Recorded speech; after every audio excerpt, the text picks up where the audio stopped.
Where the hell did you come from? Hey YouTubers, it's Charlie. Arrow Season 2 premiered, and we got our first look at Black Canary. That's right, there's a bunch of new characters, villains, and heroes that are going to be on this season. I'll talk about those in a second, but first let's talk about what happened in this episode. So we basically found out that Oliver had been hiding out on the island since the events of Malcolm Merlin's earthquake. A bunch of people died, they weren't able to stop it in time, so their grief was a big runner throughout this episode. After David and Felicity are able to get Oliver to come back, you kind of see some of the after effects of the earthquake too.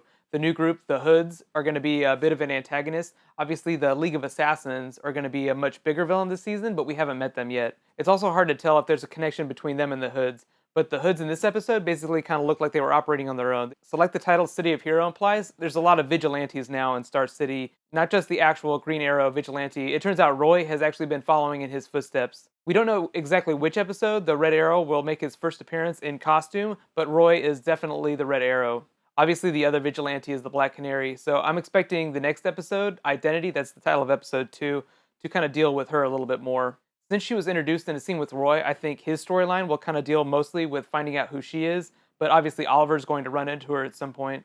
A lot of people thought that Laurel would end up being Black Canary because she makes a lot of vigilante comments in the episode, but it's actually an actress named Katie Lotz. Her character's alter ego is a police officer, so in that Identity episode, I think that we'll actually meet that police officer person. I did like the way they used the flashbacks to kind of set up how Oliver is really battling this murderous rage inside of him. He has this really big guilt for killing all these people, and the fact that Tommy called him a murderer for being the vigilante, and even Slade in the flashback actually told him to hold back. When Deathstroke tells you you've gone too far, you've gone too far. Deathstroke is actually going to be a bigger part of this season too, so I'll be really interested to see how he makes it off the island. So based on that, there are actually two big island questions. Who else is on the island, and how did Slade get off the island? There's actually this new character played by Dylan Neal. He'll play Dr. Anthony Ivo. That'll actually be part of the flashback sequences. That's a character from DC Comics, and he basically plays a villain, and I think it'll have something to do with the League of Assassins. So I think that that's going to be part of the island storyline. But there were some really awesome references in the episode. Speaking of the island, there was a really awesome reference to Deathstroke at the beginning with that arrow through the eye. Obviously, the reference was given in present day, but in the flashbacks, he still has both eyes, so it'll be interesting to see how he ends up losing that eye on the show because there's an arrow through it. So I'm guessing it has something to do with Oliver.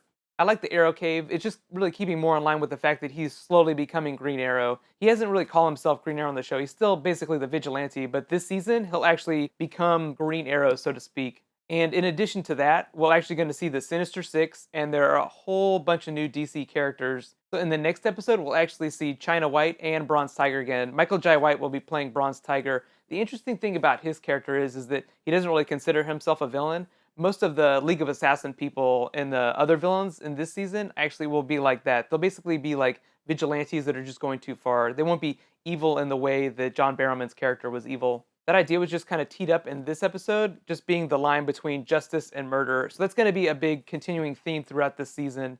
That'll be both an internal battle inside of Oliver and a literal battle between him and the League of Assassins at some point. So speaking of villains, Summer Glau is obviously the antagonist in this episode, representing the other corporation trying to take over Queen Industries. And, at the end they kind of left at this checkmate position, which I thought was funny, the idea of checkmate, or stalemate. If you remember that checkmate reference at the end, Oliver making that White Knight reference is actually just a reference to Checkmate, literally the organization in the DC universe. White Knight is just one of the leaders of Checkmate. So I thought it was funny that he used that in describing Walter, although I don't think that Walter in real life has any relation to the Checkmate organization. So there's a bunch of new stuff in Arrow Season 2. Let me know what you're most excited about and what you really like most about this episode. Obviously, I'm expecting that most people like the Black Canary reveal the most, but we have a bunch of new heroes, a bunch of new villains. We even have some new ships and a new Arrow Cave. What are you most looking forward to? Speaking of ships, I feel like the ship force surrounding Felicity and Oliver in this episode was so strong that it was just leaking out of my TV. In a lot of interviews, Stephen Amell has said that Oliver kind of feels like he's not worthy of being with anyone this season, but that doesn't mean that he can't hook up.